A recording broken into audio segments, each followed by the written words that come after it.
So hello and welcome to today's video. It's indisputable that as the world opens up, advisors are going to be looking for more and more support within the equity release sector, and this can come in a variety of ways. From a lender's perspective, this could be through increased product information, or it could be increased marketing support. And on the flip side, on the technology side, it could be more streamlined journey and more efficient ways to reach customers and to make informed decisions with their best interest at heart. And it's this second point that we're going to focus on today by speaking with AdviseWise's founder and chief executive, Jonathan Thirkill. We'll be looking at his views of the role of technology in the equity release sector, and also some of AdviseWise's latest developments on what that means for the advisor journey and the benefits it will have for advisors. Before we get into that, just a gentle reminder, please do subscribe for more content and more supporting content for you to help you reach best decisions. And also, if you've not already registered for AdviseWise, please head over to advisewise.com. We'll put the direct URL in the description, and just have a look at what the platform can do for you and the resources available. And on that note, then, I suppose looking at the market as a whole, what's your view on the role of technology in the equity release sector at the minute, and do you think it's evolved potentially over the last 12 months with the wider challenges? Yeah, well, morning, Gareth. Thanks for obviously having me and kind of open up and obviously having this discussion.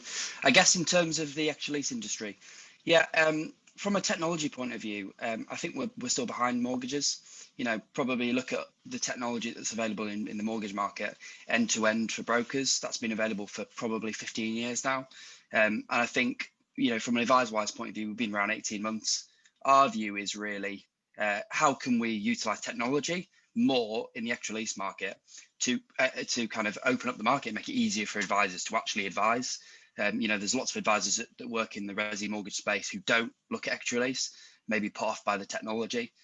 Maybe they even have the qualifications, but they think it's a bit too complicated, or the systems aren't there, or it's a separate system. So we're just trying to make it a lot easier for an advisor to advise using technology. So we're just trying to simplify everything, really. Okay, so obviously you did touch upon the advisor journey there. So looking at you as an organization specifically, you know, within an advisor's journey within the sector, what's your role in your mind, and also what's your commitment in relation to supporting advisors throughout that journey? Yeah, so ultimately it's all about sourcing for us at the moment. So finding the right product fit for that advisor's client. So how can we help them find the right product from the right lender?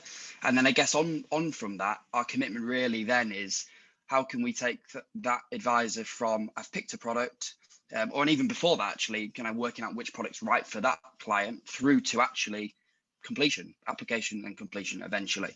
And our commitment really is that whole chain. But right now, as we're only 18 months, we're really focusing on the sourcing side. So making sure that advisor recommends the right product first time for that client.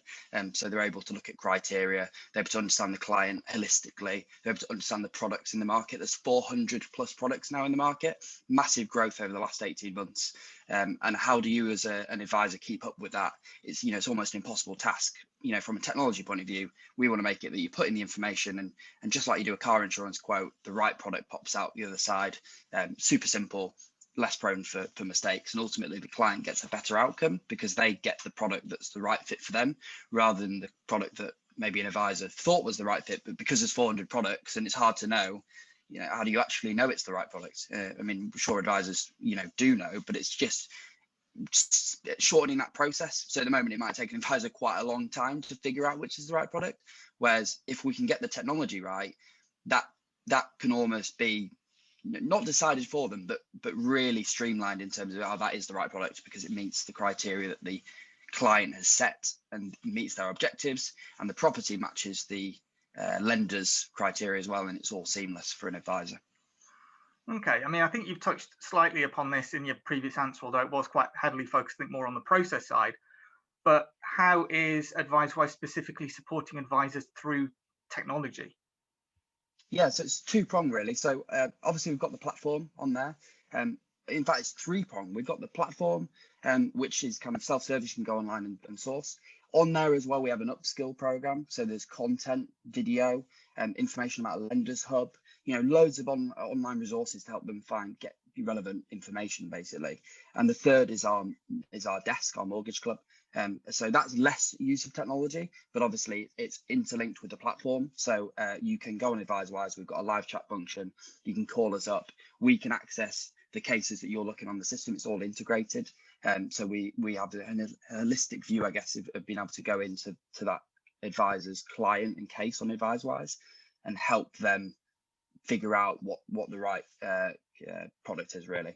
But again, they don't need to go on the desk and say, okay, the date of birth is this, the property value is this. It's all linked using technology, so we're able to access what's in the platform, making it just a little bit easier for an advisor to get support, I guess, over the phone, rather than having to list 50 different things about the client over the phone to someone to try and figure out which is right. Like, we already know the information because it's fully integrated. Okay. Looking at your journey to date as an organization, what are the main innovations that AdviseWise have brought to the market to date, and in your estimation, which have been the most well received? Yeah, so there's been quite a lot actually in the 18 months, which is good. So I guess starting at the beginning, we were the first sourcing platform to have Aviva live rates. So it's way back when we first launched in the back part of 2019. And since then, we've just continued to iterate. So we launched a COVID news feed. We launched the industry's first quick quote to allow an advisor to get quotes really quickly.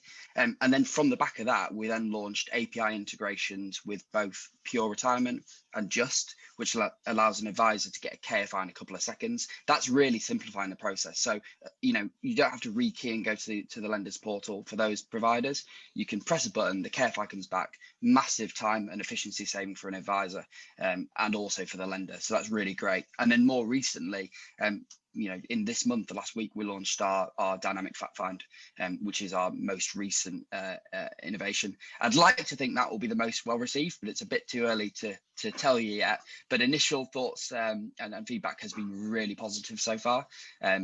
So fingers crossed that continues and we can innovate and iterate the fact find further as well, because it is dynamic. So we can go in and customize it and make it better, which we absolutely will, using advisors' feedback. Okay, so let's just drill down on that fact find. As you said, it's a new innovation that people might not necessarily be aware of, and they might not necessarily be aware of its inherent benefits in terms of the advisor journey and also customer experience with equity release as well. Yep.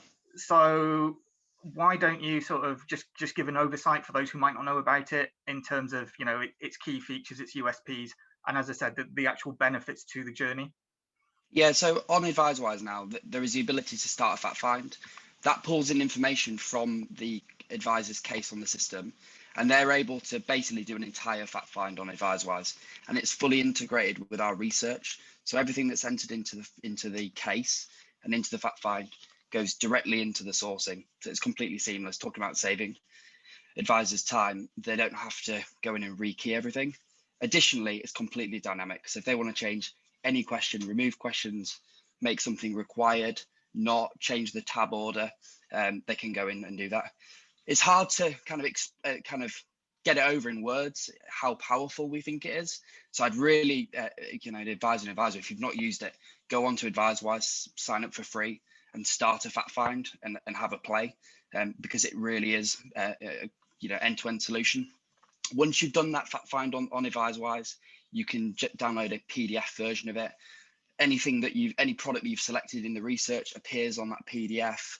You can give that to your client. You can also download a blank version and then input it later. It's totally flexible in terms of how we use. I guess our methodology on everything we do is we don't want to force our advisors down a route. Who we're not the people to say how you should be giving advice and what your process should be. We're a technology firm. We just give you the tools. So our fact finds follow that methodology very tightly and saying, like, here's a template. This is our version. We need a template. Go in there. But if you want to completely change it from your needs or maybe your compliance requirements, change it. If you want to remove stuff, remove it. If you want to add stuff, add it. It really is powerful. And it's worth touching on as well, it does have a benefits calculator powered by Title II integrated in there, and that's completely free. So that's something that an advisor would normally have to pay for, that we've partnered with Title II to provide as part of our fact find, and that's partially integrated in the sense that you can launch it from the fact find and input the data from that calculator back into the system.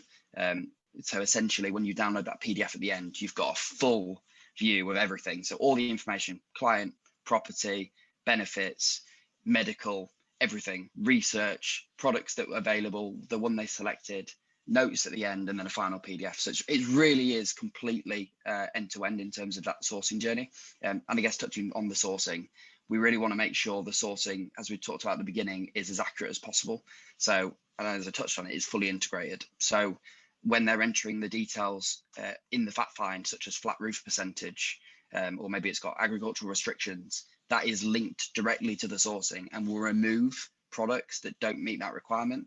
So as an advisor, it's just making it super simple. You just ask the questions to your client in the order that you find is best for you, because you can change it, and we'll remove the products that don't meet that without you even having to think about it, which is obviously a brilliant step forward, and also helps lenders, because what's worse is an application coming in and then all the work to do that, and then it gets rejected because it didn't meet the criteria in the first place. So yeah, big efficiency, we think, for the entire market from both a lender and advisor point of view. Okay, so I think finally, I think it goes without saying that trading conditions have been slightly challenging, and obviously we've all had to adapt a fair bit over the last sort of 12 to 15 months.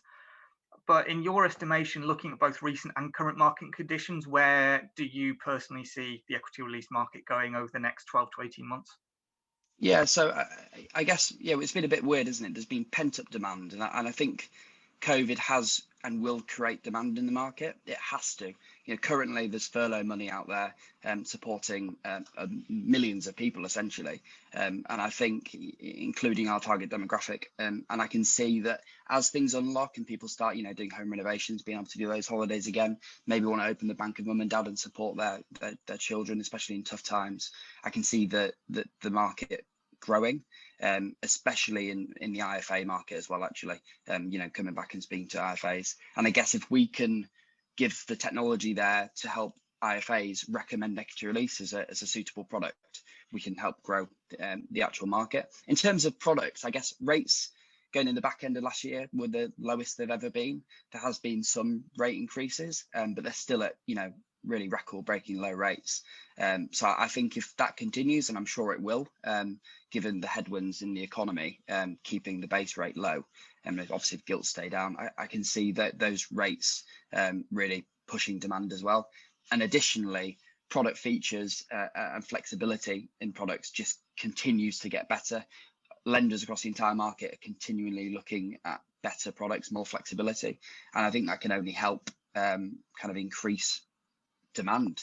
Obviously it is a lifetime product, but no longer does it have to necessarily be. The flexibility there now, with fixed early repayments and the ability to move plans and port it, I just think it's a really great product. When you compare it to a standard resi mortgage, and if you're the right demographic, it potentially sits really, really well. Rates in the 2% point, can't lose your home.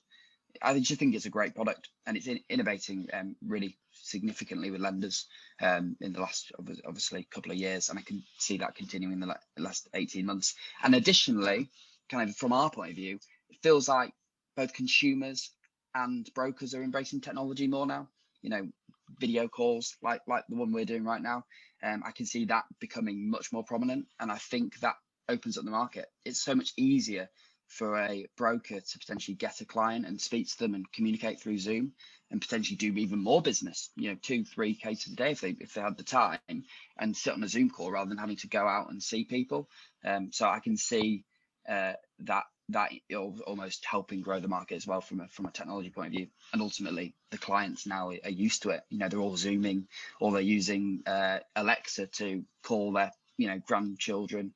I just think that it's just changed. There's been a shift in how technology now works, and I think our market can embrace that. And I think hopefully AdviseWise can help support advisors in that process as well, with our technology stack.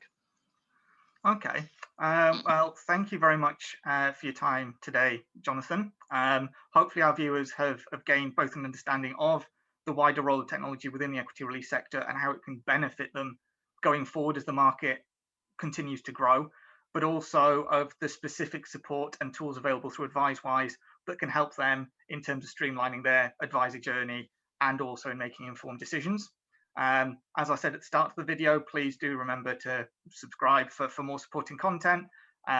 Check out the AdviseWise socials as well. And if you're not already registered, as Jonathan has suggested, please do go and register, have a look at all these great tools and the way that the AdviseWise can help your sourcing journey and your customer experience as well.